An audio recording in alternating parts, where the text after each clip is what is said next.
O Senhor esteja convosco. Ele está no meio de nós. Proclamação do Evangelho de Jesus Cristo segundo Mateus. Glória a vós, Senhor.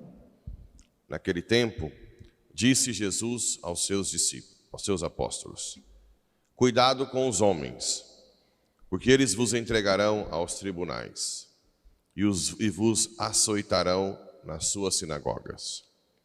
Vós sereis levados diante de governadores e reis, por minha causa, para dar testemunho diante deles e das nações. Quando vos entregarem, não fiqueis preocupados como falar ou o que dizer. Então, naquele momento, vos será indicado o que deveis dizer. Com efeito, não sereis vós que havereis de falar, mas sim o Espírito do vosso Pai é que falará através de vós.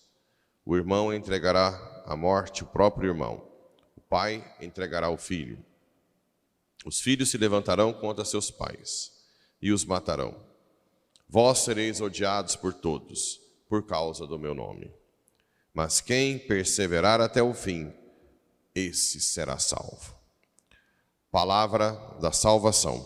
Glória a vós, Senhor. Muito bem, caríssimos irmãos e irmãs, rádio ouvintes que nos acompanham pelas redes sociais. Ontem celebramos toda a pureza, a beleza de um menino, Jesus, que nasce.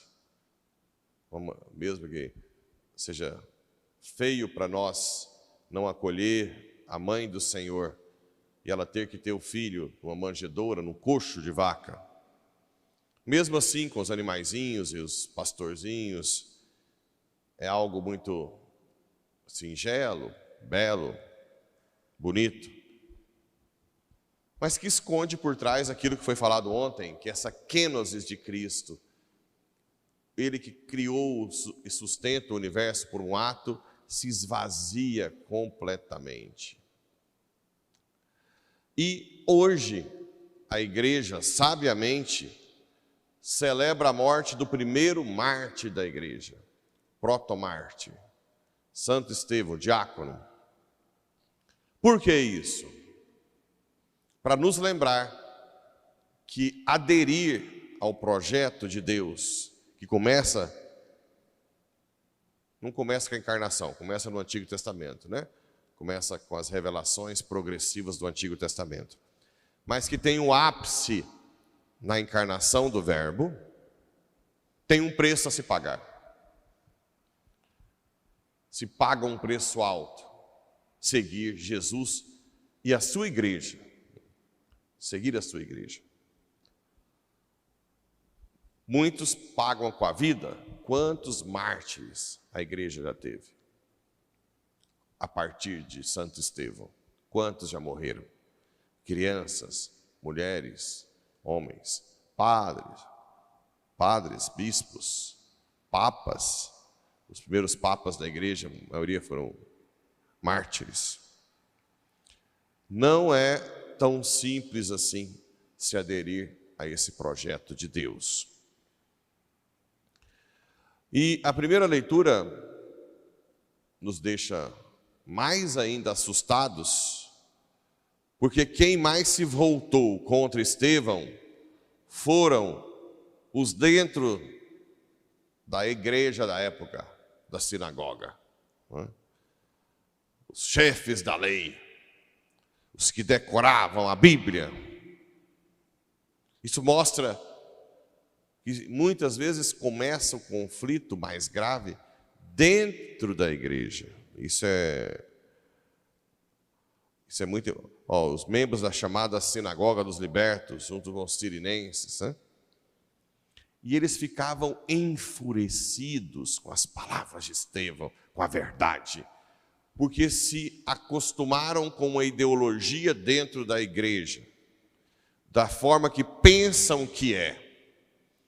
A nossa igreja católica mesmo, ela sofre dois extremos diabólicos.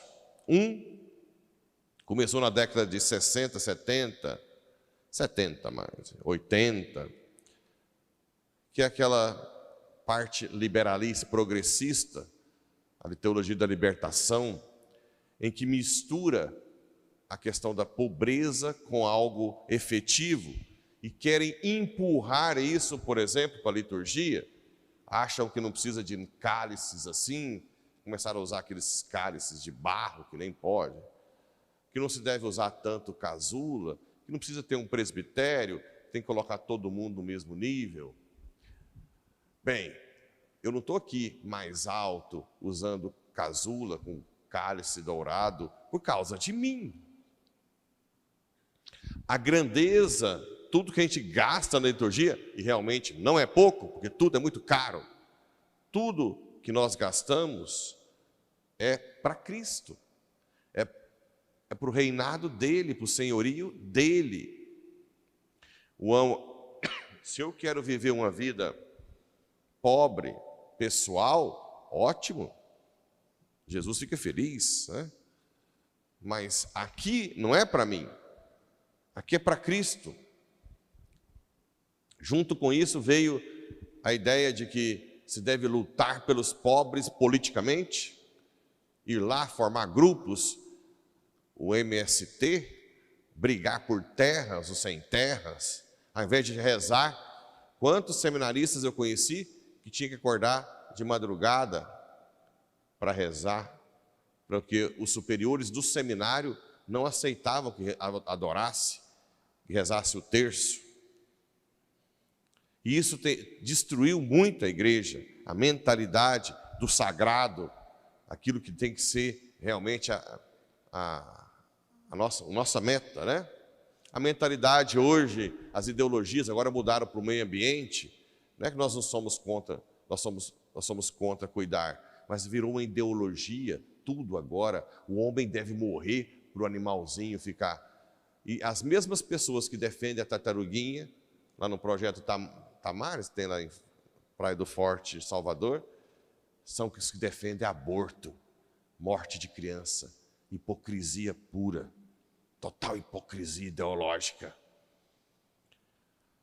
Hoje também nós temos o outro extremo, em que a liturgia vai salvar, e não essa que a igreja permite. É a liturgia de antes, do passado, a tradição, não é? Quem não fizer celebrar a missa de costa em latim, está contra. Não vai ter nada de sagrado, essa missa não. Tem uns que indicam, e você que está me ouvindo, que é dessa linha, qualquer um que seja, não ir à Santa Missa domingo, quando só tem essa missa nova, que se deve celebrar, rezar o rosário. Isso é abominável, isso é satânico. Isso é usar algo sim que é sagrado para combater a própria tradição verdadeira. Não existe tradição fora da igreja, do colégio episcopal com o Papa. O que existe fora é traição, protestantismo. É você achar que os seus pensamentos, a forma que tem que ser sua, é mais importante do que o magistério da igreja. E se criam um monte de seitas separadas, se cultuam pessoas que foram até cismáticas no passado, ao invés de respeitar os papas. Então a própria igreja sofre dos dois lados ataques contínuos de soberba. Essa ala talvez seja a mais soberba de todas, a que precisa mais quebrar o queixo para entender que são uns nada, que nasceram ontem e vão morrer amanhã, e ficam querendo criticar, e formam grupinhos isolados que nada serve mais. Então todo conflito começa muitas vezes na igreja, e tudo gira em torno de uma coisa: soberba pessoal, né? Soberba. Não, quem dá comunhão na mão é herético. Herético é você, que não sabe obedecer à igreja. Eu sei que comunhão na mão tem partículas, e eu prefiro que dê na boca. Mas se alguém quer, eu dou, porque a minha igreja permite. Quem responde é o magistério. Quem responde é o magistério. Da mesma forma que do grupo que eu citei primeiro, muitos não dão comunhão quando está de joelho, porque para eles isso não precisa, porque é uma ceia, é um jantar, não é? Umas coisas também absurdas. Mas também tem a outra ala que não dá a comunhão se não for de joelho. Cada um se abraça a si mesmo, esquece que somos simplesmente servos inúteis da igreja. E aqui, Santo Estevão realmente divide essas hipocrisias da igreja com a verdade, que ele começa a proclamar. E olha que interessante, eles dando gritos e tapando os ouvidos. É assim que eu vejo hoje. É assim que eu vejo hoje os soberbos. Uma vez eu atendi um jovem de 17 anos lendo um livro que um padre deu, A Missa de Sempre. A Missa de Sempre seria como se o espírito morresse, né? E era um dos jovenzinhos que não iam nem à missa dominical, porque não era aquela missa anterior. E quando eu fui tentar, falei, queima esse livro. Isso aí é herético, né? Você tem que seguir a sua igreja hoje, o espírito.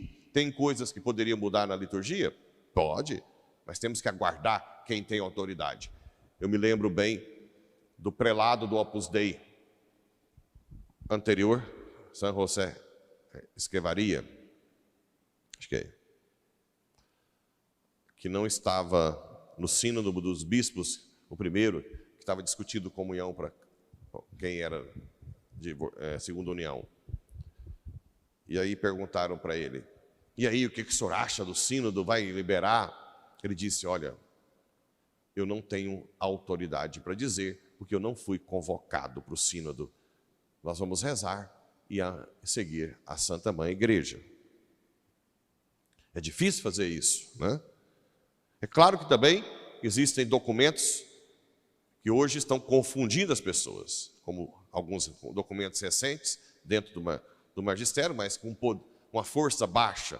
Nós temos também que ter o discernimento, mas que dentro do documento, o próprio magistério não deixa que a verdade seja destruída, porque quem rege a igreja, a verdade da igreja é o Espírito Santo. Jesus não escreveu nada. Tem uns que falam, não, quem fez o Concílio Vaticano II, a liturgia, escreveu num papelzinho, no bar. Ah, pelo amor de Deus, que inocência, que infantilidade.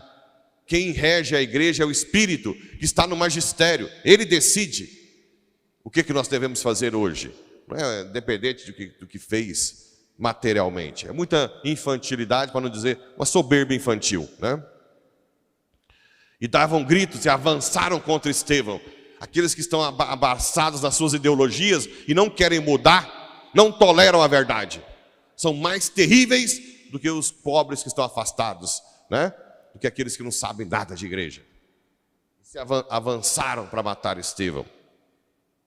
E ele foi apedrejado, e dentre eles estava São Paulo. Grande São Paulo, mas ainda como pecador. Saulo. Aqui também nós tiramos uma coisa. Deus pode fazer de pessoas terríveis, grandes santos, desde que quebre o queixo no meio. Desde que se reconheça pecador. Como Paulo, muitas vezes falou, eu não merecia estar entre os apóstolos. Eu persegui os cristãos. Ele batia no peito e reconhecia, né? E no Evangelho, só Jesus reforçando que seguir o Evangelho de uma forma plena, radical, de radicalidade, de seguir o que a Santa Mãe Igreja manda, não que a sua cabeça de bagre fala, pensa, né? Seja de um extremo, seja do outro, seguir a Santa Mãe Igreja, obedecer à igreja. Isso tem um preço. Isso tem um preço, né? Seguir a Mãe Igreja tem um preço de você ser perseguido na sua família. Quantas esposas são acusadas de estar com rolo com o padre, né? Até contei essa semana de casa, até comigo, meu nome até hoje lá, envolvendo pessoas para querer criar confusão, né? Perseguição no trabalho, perseguição na igreja, com quem tem a sua ideologia abraçada. E Jesus disse que se nós formos levados em tribunais, Ele mesmo nos inspirará, né? Também a gente vê até na Igreja Católica, irmão entregando irmão, pai, os muçulmanos então nem se fala, né? Vós sereis odiados por todos, por todos. Seguir a verdade mesmo tem um preço a pagar. Agora eu te pergunto, você está disposta a pagar?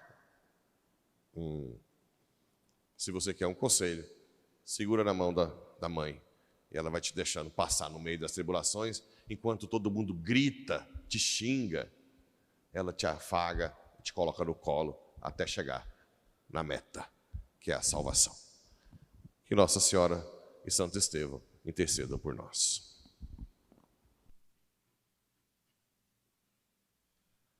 Oração.